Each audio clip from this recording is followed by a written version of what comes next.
All right, we are live. Welcome to Flak, episode 9. We've done 9 of these. And Mark is wearing our t-shirt. We have t-shirts. We have them in large. We have them in extra large. We have them in 1X. We have them in 2X. We have them in 3X. We have them in 4X, I think. And it's $25. Send it to melody23 at gmail.com. And that design is copyright, so Iglots will come out and find it wherever you are if you copy it. Iglots is our fella that does that stuff. Anyway, our guest today is with us. But first, I need to answer a couple of questions. One is several people asking if Matt Hall is married. I thought he made it very clear that he was. Yes. Yeah, he talked about his wife. Yeah, a lot. So I guess they didn't hear that or something. Anyway, you may ask him to attend events. Usually he does not because he's got a life and 2 boys and a full-time job. So keep that in mind. He's not rich. Writers are not rich. We're just like everybody else. All right. We will now introduce Steve Ross. Mark, why don't you do the introduction? This is Steve Ross. He wrote a script for a movie he's going to make called CarnEvil. Is that how you pronounce it? CarnEvil Freakshow. CarnEvil Freakshow. And it is going to make a really good horror movie. I was scared just reading the first couple of chapters, so. God made the mistake of reading it at midnight. That's nothing you want to do. Not at late night. Like at, when there's light, you want to read So it. Or see it. That'll be even. I think Steve is possessed by Stephen King, because that's what it kind of strikes me as, is something like Stephen King would write. You know what I found most fascinating about it is, and I'm not going to. Hey guys, your mic is messing up. We can't hear you. Okay, is this better? Or it's all static. It's static. How about me? Oh yeah, you especially, Mark. Mine is staticky. It's got to be on your end then. We're not hearing it, so. Because Melody sounds fine to me, and I sound fine to her, so it's got to be on your computer. You want to pause this, Melody, and bring it back? Well, let's. Have them send a link to my email, and I'll let you use my laptop. Okay. Okay, so we're just pausing Steve for a minute. Then he'll be back. Just to give you some background on Steve, he is Mr. Halloween. He literally takes the front of his house and turns it into a medieval castle with a wrought iron gate and a fog machine and lights and a giant skeleton one year he had. So, I mean, if you ever want to see Halloween, what was that? The We Are Halloween song? Sounds like that's where it was written at. But he's very talented. He makes all of this stuff himself. And I'm pretty sure he makes it all himself. It looks custom made. It looks like he's back. Shall we give him a try? You bring him back. Okay. All right. Do we have you now? Yes, you guys sound fine now. Okay. All right. Fantastic. The equipment always sabotages you. Always. Technology. You know, what I noticed about the script, and I may be projecting here, and I won't give a lot away, but there seems to be an interaction between various elements, social elements. Yes.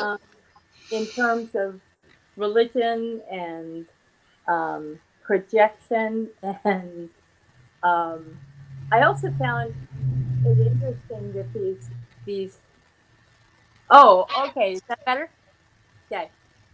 these characters, um, the more unusual elements of their persona, that the conflict between them and the members of the town was interesting in how it was related to evil.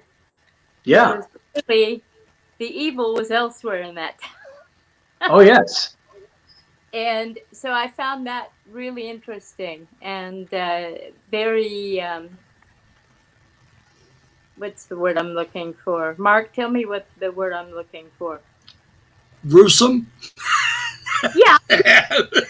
But no, very evocative of the themes you were going for. So, so what is your vision? Now, I know you are like an 8th degree black belt. Yes, that's correct. I am the president of the United States Tungsudo Association. I've been doing martial arts for about 50 years, and it's just one of my many things that I do in my life. That was my next question: was how to pronounce Tungsudo. So now we know. Now you know. And I know it's somewhat related to Taekwondo. Is that correct? Look at it. I look at it this way. The traditional martial art, the original art, Tungsudo, these Taekwondo, which a lot of Taekwondo practitioners will tell you their art's thousands of years old, which is not true. Taekwondo didn't come into existence until 1962. So at that point in time, that would be more of the sport version of the Korean style martial arts. So Taekwondo is a sport art, whereas Tongsudo is a traditional martial art based upon life and self-defense. Excellent. Well, I once wrote a book on the Green Hornet. Okay. I got to contact Bruce Lee's family. Okay, Sharon. I got to speak. Shannon, yeah, Shannon Lee. Yeah. Yeah, Shannon. She's the one that I got inducted into the United States Martial Arts Hall of Fame, and Shannon Lee was the one that gave me my award. Wonderful! Oh, I love that. But Shannon and really Phoebe, the whole family, I was in touch with back then. It's been a way. But I got to speak with Brandon before he was killed. Wow. And he didn't do many interviews, but he did one with me. And it was fascinating talking to him because he was saying he brings his martial arts into everything he does. Yes. Or that's what he did. And that it informed his life. And I wondered if that was the same with you. Well, absolutely. My life is everything that I do in my life is associated with the martial arts. You know, it gives you focus and discipline. And in what I do, I mean, Mark and I worked together for, like you said, about 17 years at Arrowhead, and I was always been a program manager. So it gives me that tenacity and that drive to get things done, and that kind of goes along with the aspect of that type of work. Also, you know, in the regular world as well, you know, when it comes to getting your,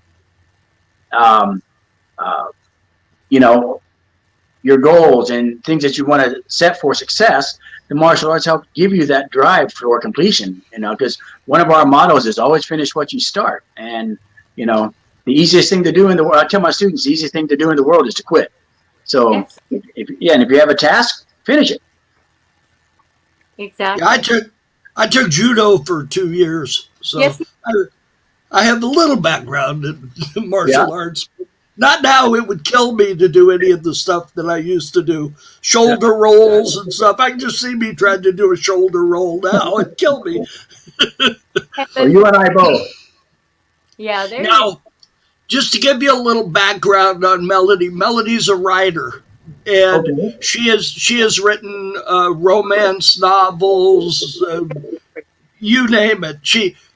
Probably her biggest thing she wrote was The Dark Shadows Companion, which is a book all about dark shadows. Very cool. Yeah. So that's why she talks about being a writer, because that's what she does. Not me. I couldn't write 3 sentences and make it come out right. So. Well, I never considered. consider myself a writer either until this whole new journey started in the development of this film. So,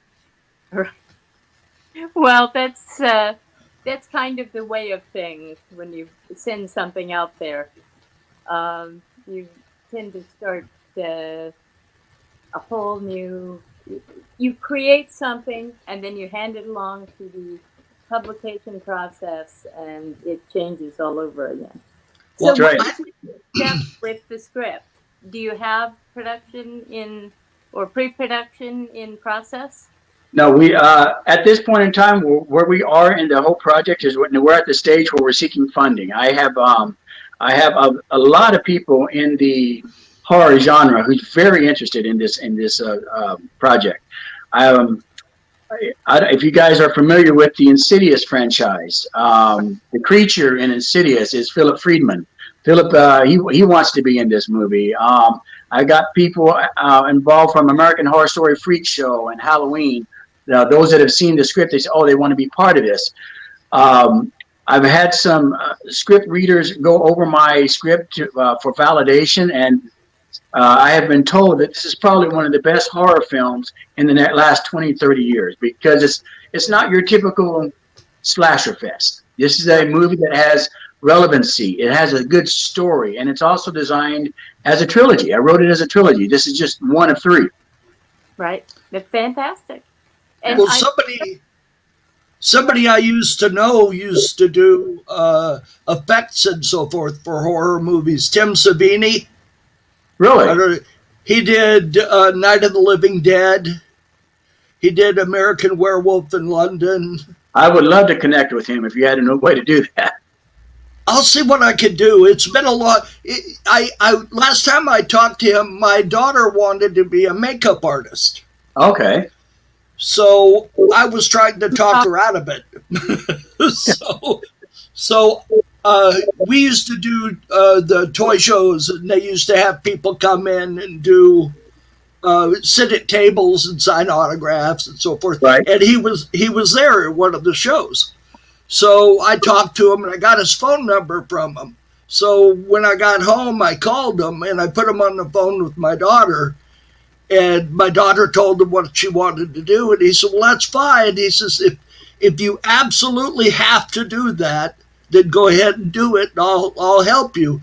But if you're thinking you're going to get rich doing that, forget about it."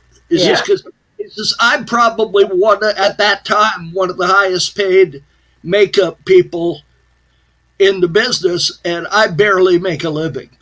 Mm-hmm. So that was nice of him. He talked her out of it. Now she's an RN. So, well, there you go, making better money, no doubt.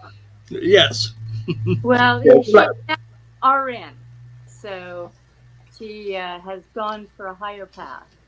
Well, that's good. Yeah, my daughter's trying to become she's going through PA school right now. Oh, fantastic! We need more healers in this world. Yes. So let's see, I had another question on mine, and then I noticed my power was low, so I had to plug it in. So if anybody's wondering what I was doing, that's what I was doing. I didn't even notice. Yeah. The next step then is funding. Yes. And Have you thought about Kickstarter or? Yeah, we're right now. I am setting up a crowdfunding account right now, and that's going to be released probably in the next week or two. But I'm just trying to lay out all the perks and all the things that go along with that. But I have a few other things down the road that some potential investors that I think would like to. I want to see where they want to come first before I decide how much crowdfunding I want to get involved with. Yeah. Because some of my friends who have produced films as well, they say crowdfunding can be very difficult, especially when you're an unknown. And I am an unknown. I know a lot of people in the industry because they're my friends. And that's kind of how all this kind of stuff started, like Mark was originally saying about Halloween parties, or Halloween, because I put on these huge Halloween parties every other year, and a lot of my celebrity friends come to it because it's a safe and fun place to go to. And plus, they love coming and seeing what we've created. My last party was called Aliens versus Monsters, and it was a tribute. I mean, we did the 5 classic Universal monsters being invaded by aliens, and so I had a 30-foot crash flying saucer in my front yard. It's facing a castle with aliens running all over the place, and Frankenstein and Dracula. You just name it. It was kind of crazy, but it got a lot of. As a matter of fact, if you go to my Facebook page, you can probably find a video on it in there. So it's quite in depth.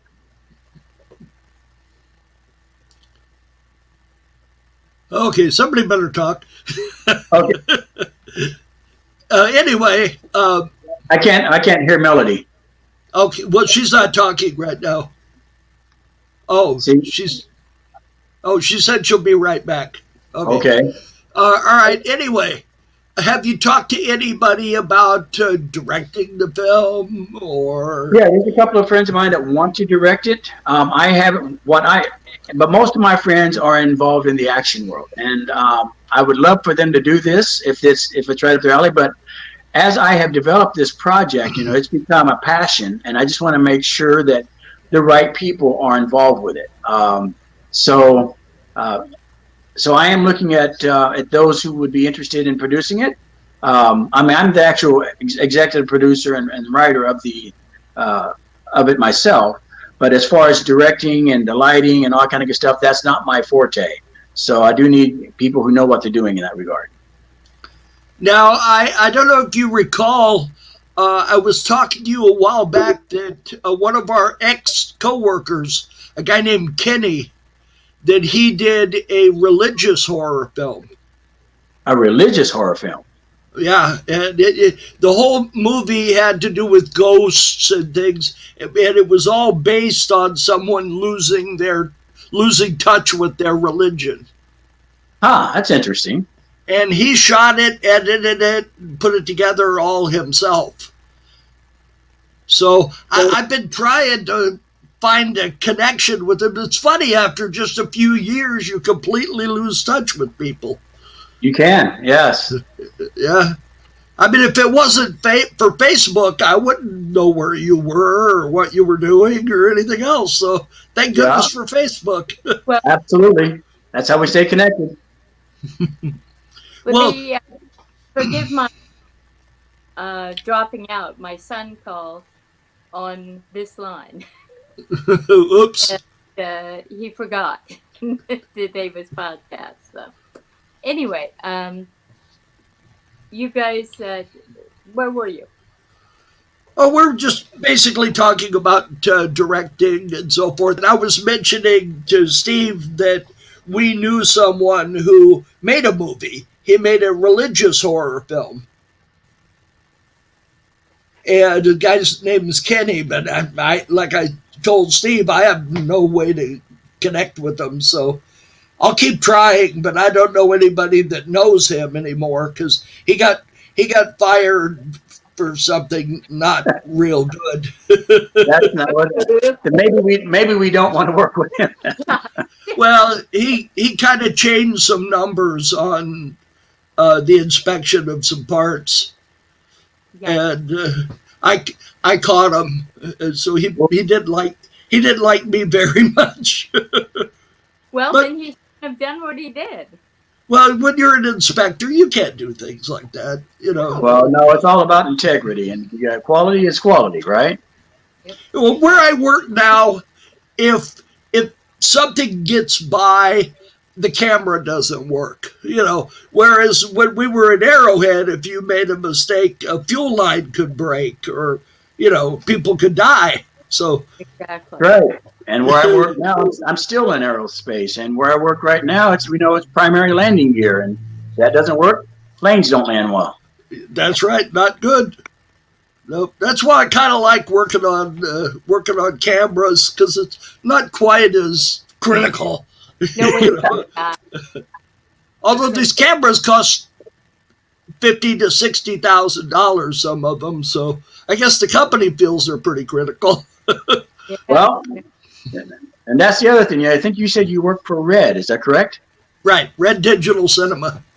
Well, then maybe we need to partner up and have them help sponsor the film. There you go. I don't know if they're going to sponsor anything, but I know that they have in the past loaned equipment to people that were making films.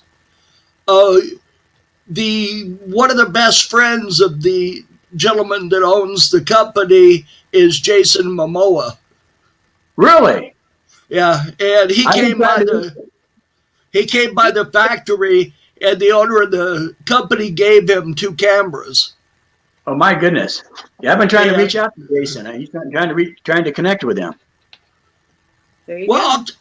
I'll talk to Jared. I don't know if he would want to connect. You know what I mean? They're friends, so he might not want to do that. But this would be associated with something different. One of the other things I do on the side as well, outside of this, because, like I said, this horror film is this is a bucket list item for me. But I also am the founder of an event called Martial Arts Celebrity Fest, and what the purpose of that event is to take those who are out in Hollywood right now, the action stars of today, and put them in, and I bring them in to share and teach their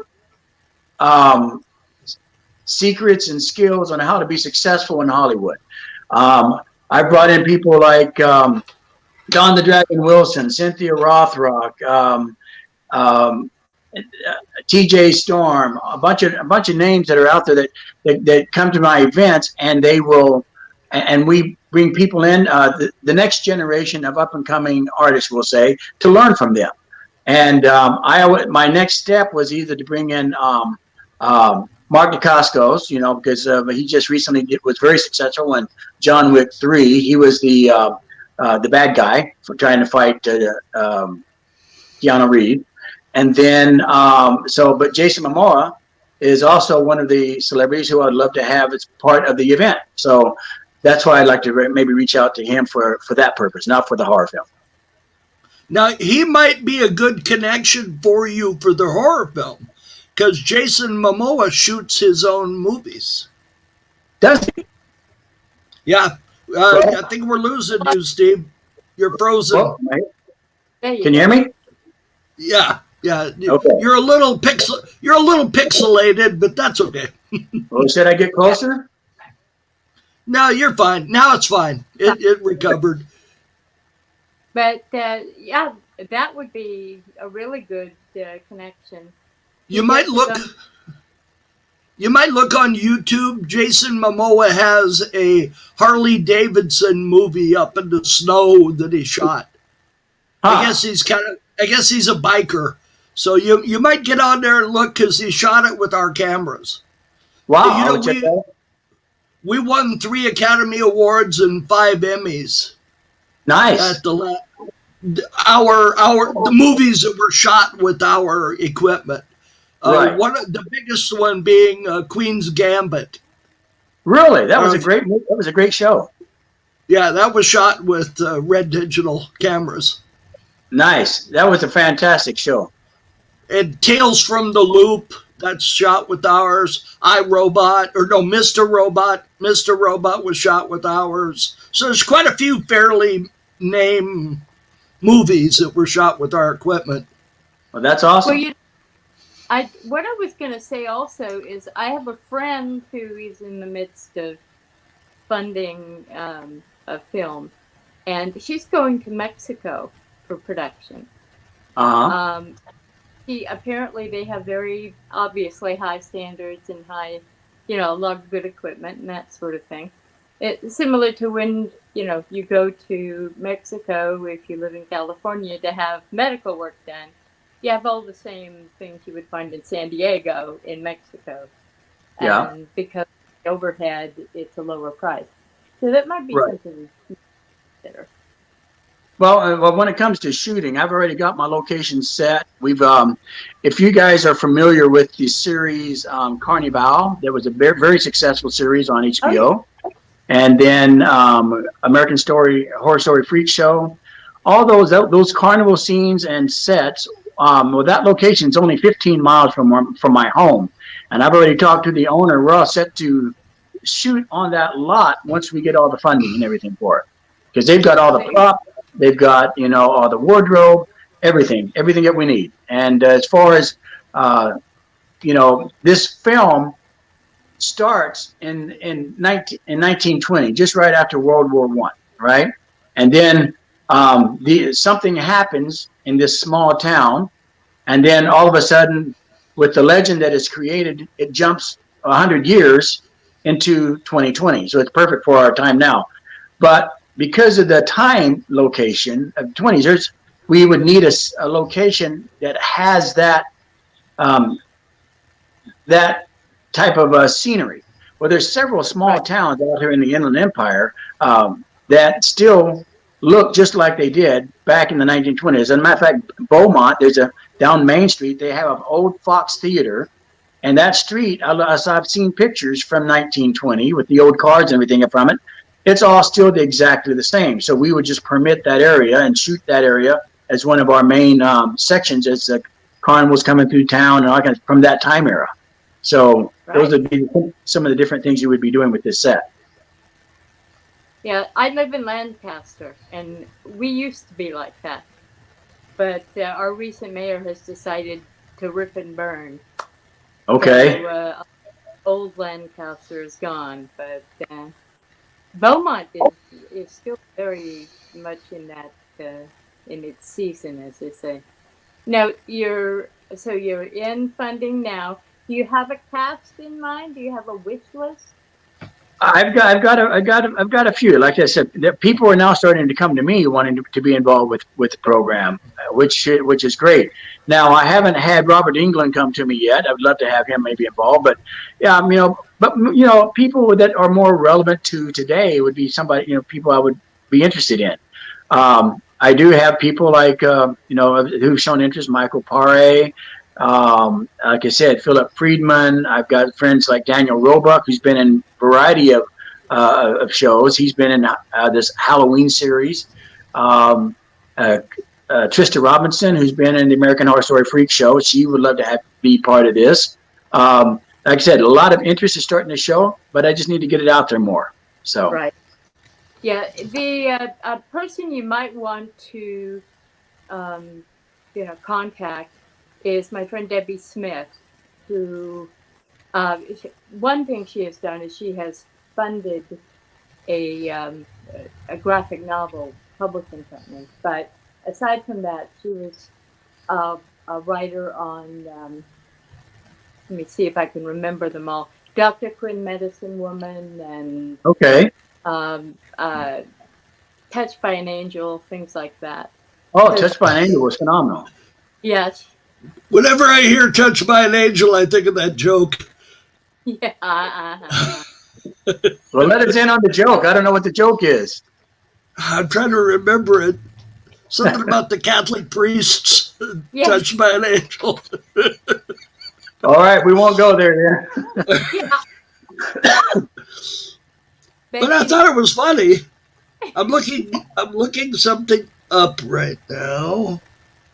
I'm trying to remember what the science fiction series that Michael Paré did. It was Star or something.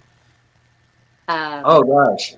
It was a Canadian sci-fi series. Yeah, I find was it Star Hunter? Recognize what? No, Star Hunter was Peter Strauss. Okay. I know Michael Paré. Whoop, I just moved the camera. Wasn't Stargate? What's that? Wasn't Stargate, was it? No. What it was. Well, he did Streets of Fire, and then also Eddie and the Cruisers. Yeah, and I love Eddie and the Cruisers. He was phenomenal in that. Yeah. That's one of my favorite movies, Eddie and the Cruisers. Mine too. Yeah. As a matter of fact, it took me years to realize it wasn't him actually singing the song, singing the music. Oh. He was really brilliant in that. I yes. always wondered why he didn't have a larger career after that. But yeah, well, he's still being supported today because of those two series, and but he read this script and he fell in love with it. Great, that's absolutely that he'd be great for it. Mark is at IMDb. Yep, I'm looking down, trying to find it. I know it's on here. Good God, he did a lot of things. Yes, he did. But Wow. he Star. No, you were right. Star Hunter. That it. Okay. That was it. so great. Okay. So let's see, we're coming up to 12:30. We probably have another 15 minutes. Okay. And the what I was going to suggest is that since we have a while yet, why don't you give some contact information for yourself? And Okay. we'll with you. Well, I can be reached at several different media outlets. One would be Steve at CarnEvilFreakshow.com.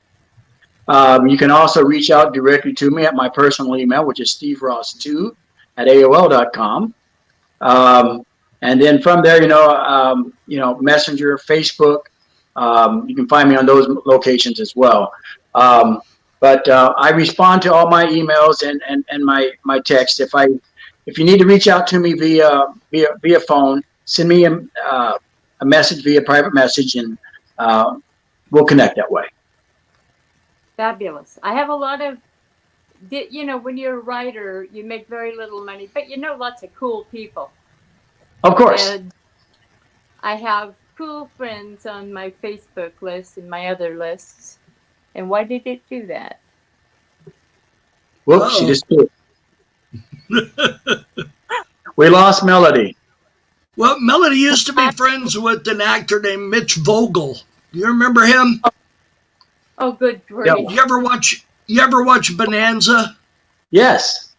The last season of Bonanza, he was the freckle-faced, red-haired kid. Oh, really? Yeah. James. Yeah. I couldn't remember his character name. We all just aged ourselves when we said we know about Bonanza. Yeah. Yep. That was an old show. Well, the Mitch's, I doubt, would be that helpful. He's basically retired. His parents took care of his money, and he never used drugs. Michael Landon took care of his money as in spent it, or did he get his money? Invested his money. Oh, that's good. Spend it. They did what they were supposed to do. Hey, that's good to hear. Michael Landon chased off all the drug pushers from the set. So a lot of the old time actors. I'm hearing some reverberation and static. Hello. Hello, can you hear me? Yeah, you're getting my feedback again. I didn't do anything here on this end. Me neither. Well, I think what we'll do. Okay, you're getting feedback from both of us. That is weird. I don't know what's going on. Me neither. Well, I'll just shut up and let Melody talk. I'm going to take you out and bring you back in. I can't hear Melody either right now. Melody's going to shut you off and bring you back. Okay. Oh, maybe she got her phone off. Okay.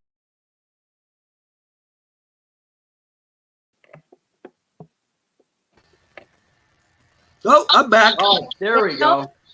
Much better. Back. I can hear everybody. We're still getting the feedback from me. Okay. It's not as bad. I'll turn the mic way down. Okay. Yeah, that'll do it. That's fine. Okay, so I have some people. Mitch isn't going to help any because he's out of the business totally. Well, all the actors I know are all retired. Pam Ferdin and Pamela Ferdin was a well-known child star. Oh yeah. She was in Star Trek. She was in The Beguiled. She was in a bunch of films. If you saw her, you'd say, "Oh, that girl." And she was also the voice of Lucy in A Boy Named Charlie Brown. Oh, funny. So she's cool. I also. What about Bill Mooney, Mark? I don't know what. I haven't seen him in anything since Babylon 5, to be honest with you. Oh, I love that series. Yeah, Oh, I don't know if he played Lanier Really? in Babylon, and you know who that was also. Will Robinson on Lost in Space. Lost in Space. Huh. Little boy. Yeah, when he was little, and Yeah. he was also in the Twilight Zone. He was the one Nice. that sent Yeah. the people out to the corn. Yeah. Yeah. Wish him into the cornfield. Yeah. How funny. Anyway, let's get back to things that are okay. So if that's your cast, where do you go from here? I mean, do you see yourself within 5 years in a sequel, or do you think you're going to be in production? Well, my goal is to be in production, this within the first quarter of 2022. That's why my Instagram is CarnEvil 2021, and I think I reference on there that our goal is to have this shot in 2022. So I've got almost everything lined up. We even got a whole merchandising plan and everything. Got product placements, stuff that we're going to start within this film. But ultimately, it's all about the audience. So is it something the audience is going to want? It's not. Again, it's not your typical slasher fest. It is a good, high quality story. It's relevancy. It's like what? Psychological horror, a great deal of it seems. Well, it does have some psychological aspects into it, but more than anything, it's look at it this way. As I'm sure we all know somebody that's been bullied, or somebody that's had issues with sexual abuse and things like that, of issues going out in the world, right? And we would all love to have somebody take vengeance on the evildoer, right? Well, this whole story has an anti-hero. That anti-hero is the ringmaster himself.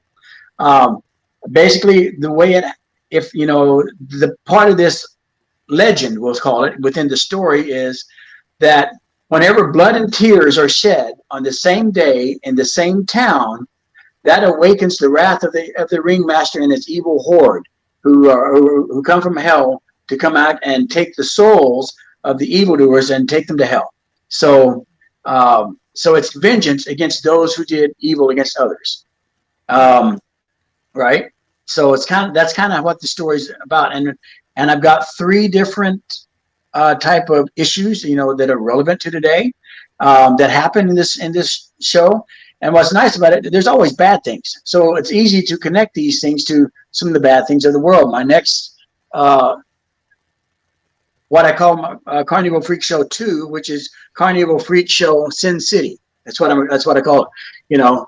All sorts of bad things happen in Vegas, right? So it's an easy storyline to write on. That's what I like to see. A guy making his first movie already has the sequel planned out. Well, yeah, I've got it.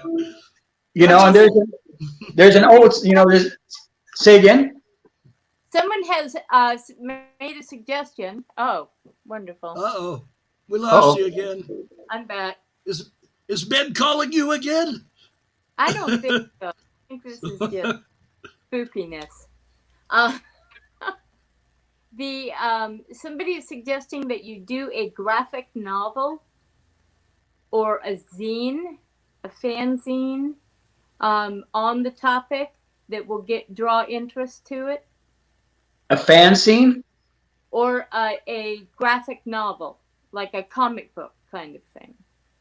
That's always a conceptual idea, yeah. Yeah, and it would also help you raise funds and, maybe get distribution. Maybe a movie about what happened before the ringmaster got to the point of going to that town. That's the 3rd movie. So okay. Well, then you don't want to do that. Yeah, so here's the trilogy. The first one is CarnEvil Freakshow. kind of goes, gives a little backstory, then goes into, jumps 100 years later. The next one is CarnEvil Freakshow 2, CarnEvil Freakshow Sin City. The third one is CarnEvil Freakshow Legend of the Ringmaster, which starts it all. It goes through the whole story and what happened within from when this carnival started till it ended back in 1920. So it's all in the 1920s era. And the ringmaster with his wife and 2 kids, right? That's correct. Okay. Do you have an internal mechanism for him? Is he an easy character for you to write? Well, yeah, he actually was, because he was easy to write about because of my own experiences in my life. And so basically what I say in this, there are, we got protagonists and antagonists in this movie. There are there's 3 things that happen to people. There's one person that's bullied, one is sexually abused, and another one there's elderly abuse. And what I say in this, if you look at the last chart on my deck, talks about what drives all this. Well, one of the characters is I'm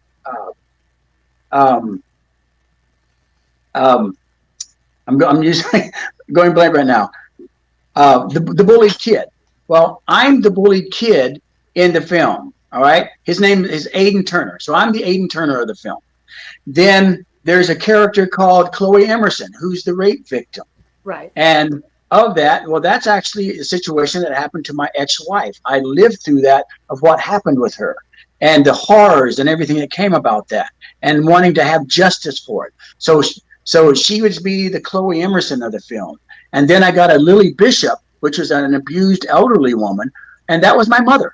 My mother was abused by her siblings, trying to take advantage of her for money, for alcohol and things like that. So I take all these issues that I've experienced, and I make them into these characters that the audience is going to want to see vengeance for them. I want them to stay pure in the whole film, because that's what it's about. It's about justice against those that where evil is done. So like I said, everybody that I know has been bullied wants to get back at the bully. We all see that on film, but we in our society can't do that. However, you think about hell. Well, there's an old saying from Dante's Inferno.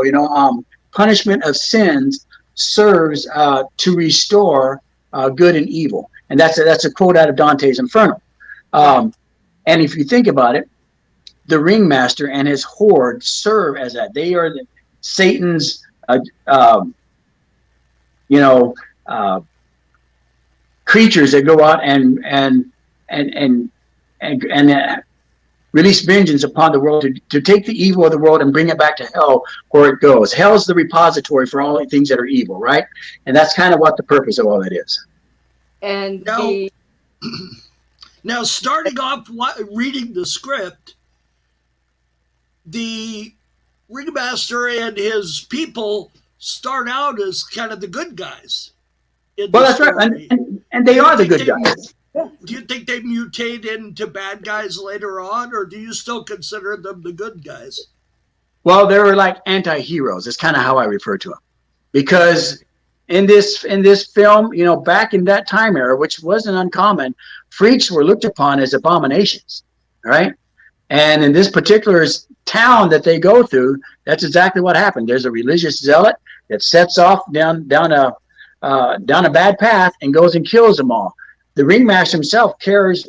That's why they're part of his horde that he cares for, because he cared for them in our life today. But from what happened to him and all of them, the anger and the turmoil and the pain that was created from evildoers of, in the 1920s of what happened to them, all that anger had to go somewhere. Well, it went to hell, and it was given life through the ringmaster and his horde.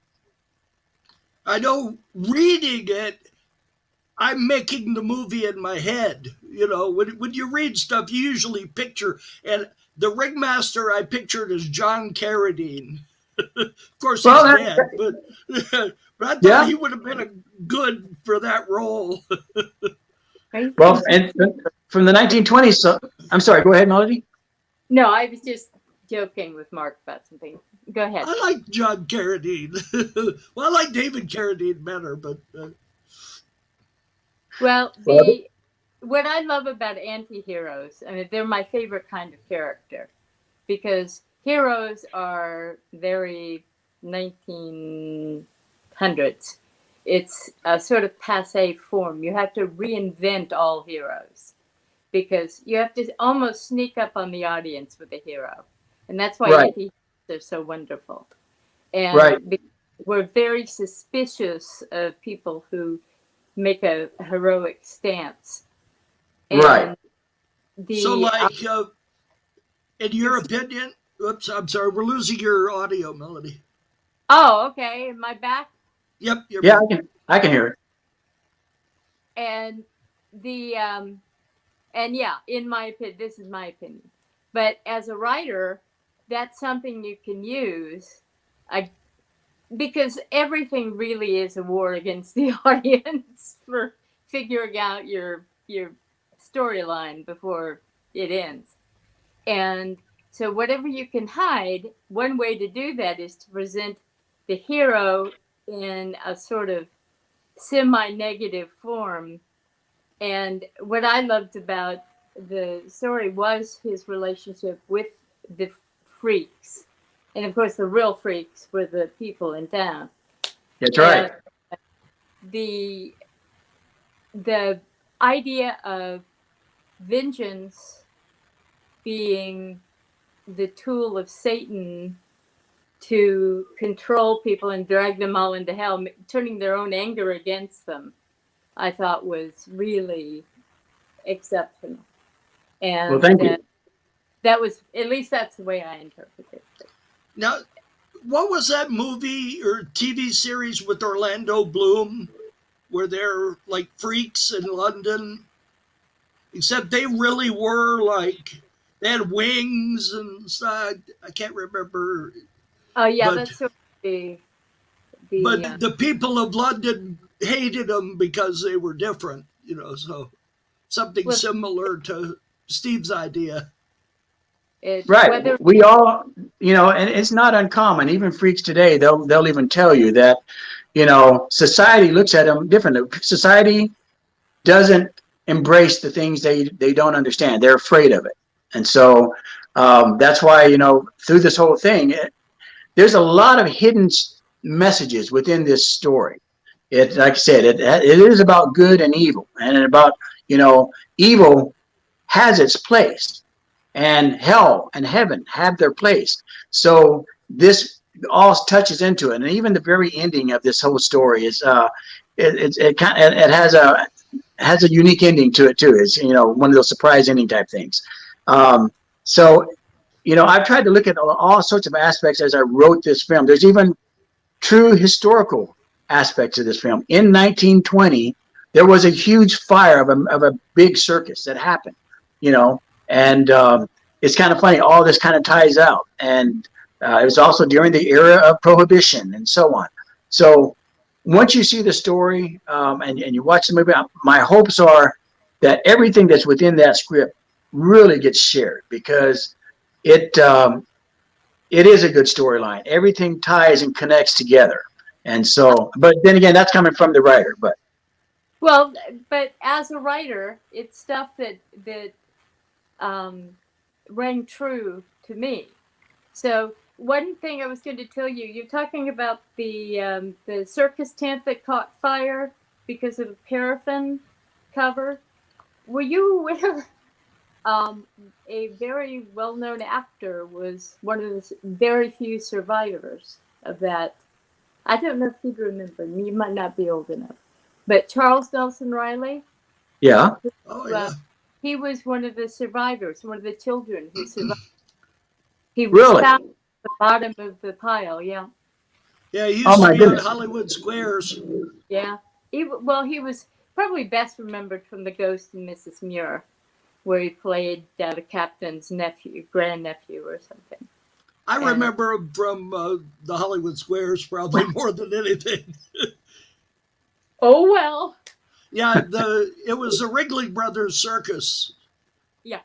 early on. They used to waterproof the tents with paraffin and gasoline, which, Yeah. gee, that maybe wasn't a good idea. Something Yeah. like that. Good idea. But the interesting thing about that is that no one knew that for years. It had to come out in his little biography he did, a film documentary. It's called The Life of Riley, Wow. and all these years no one knew, and he was one of them. So, but the circus is such a to use a Jungian term, such an archetype in our culture and Yep. in Western culture, and in good ways, bad ways, all of these things. And we all become freaks when we express ourselves in some way. Well, except for You know, there are still a few traveling shows like that, traveling circuses. Yeah, you got Year Circus before Vargas. They're still around. year before last, there was one in Norwalk that set up in a shopping center. They had a tent and the whole bit. It was something Brothers. It wasn't Ringling Brothers, but it was some small circus. That might be a good idea for you to try to track down one of these places using the old tent style and shoot some Yeah. of your stuff there. Well, there's one that's being set up right now over in Mission Viejo, which is Circus Vargas. They're set up right now. So I was planning on going to visit them anyway, just to kind of get a behind the scenes look at how the industry is actually done. Because all my research and everything I've done was from the 1920s and transitioned it into today's time. But it doesn't go into that whole complete aspect of for this film, but it will definitely tie in to the third film. excellent. Yeah, because you need to show when he was the ringmaster. So That's correct. That's correct.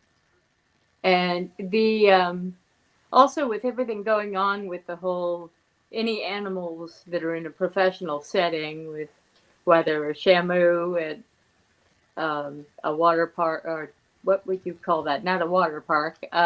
It's a water was park. it a Yeah. water park? Or SeaWorld? SeaWorld, right. Well, yeah, Shamu SeaWorld. got Or Marine World. Shamu has kind of gotten a bad rap Oh, after he killed one of his Handlers. trainers.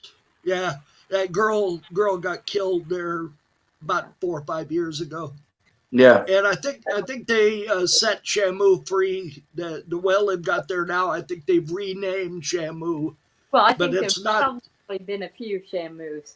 Yeah, it's Yeah, not the they're- same whale. Said most of the time they last 7 to 8 years in captivity, and then they get to where they have to be turned loose. Yeah. Well, before right, you do anything else here, just so the audience knows, they can find out more about the film. If they, they can follow us, like I said, on Instagram at CarnEvil 2021. We've also got our website, CarnEvilFreakshow.com, and you can reach out to me at any of those locations. So, okay, somebody has asked you to spell your domain name. okay, it's CarnEvil, CARN, Evil, EVIL, and then Freakshow, FREAKSHOW.com. That's easy.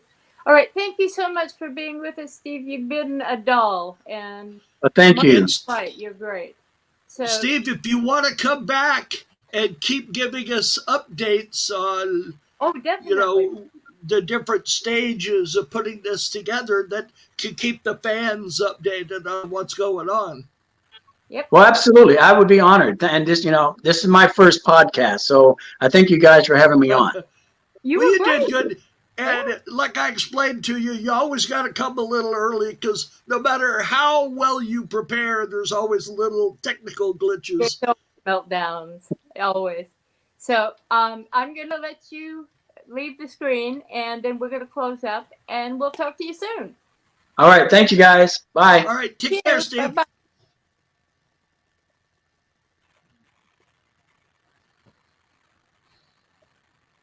Close your mouth. The flies are going to go in.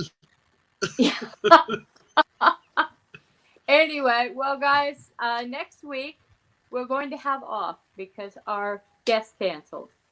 So, and I've been unable to find another one, and I don't want to leave everything hanging. So I think what we're going to do is I'm going to be talking to Mark. We're going to retool a few things and make things a little better. And although I think they're pretty good now. Let me But comment on something. yes, What Melody and I have been talking about doing. Melody and I have both been selling on eBay for a long time, 25 years for me. I actually knew the people that created eBay. I There's a found toy, it had a tilde in the Earl. yeah, there's a toy show in Glendale, California called the All American Collectors Show, and she used to be a Pez dealer there at the The show, and her husband created the auction site to get rid of her excess, because whenever you collect anything you always end up with extra things you don't want. So he set that up and it became eBay, and he Yep. sold it, and now they're living in a big house someplace, I'm sure. or It's or they're in divorce court fighting over the money, one or the other. yeah. Well, in the old days, it was eBay was their host, so it was eBay tilde auction web. And now they took over the hosting company because everybody was going to eBay and then having to go for this link. So they bought the hosting company and now it's eBay.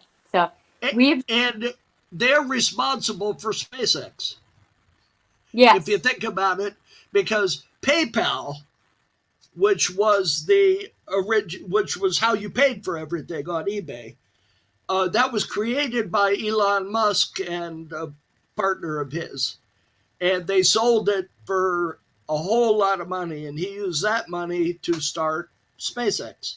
So, right. to So give you a they, little background.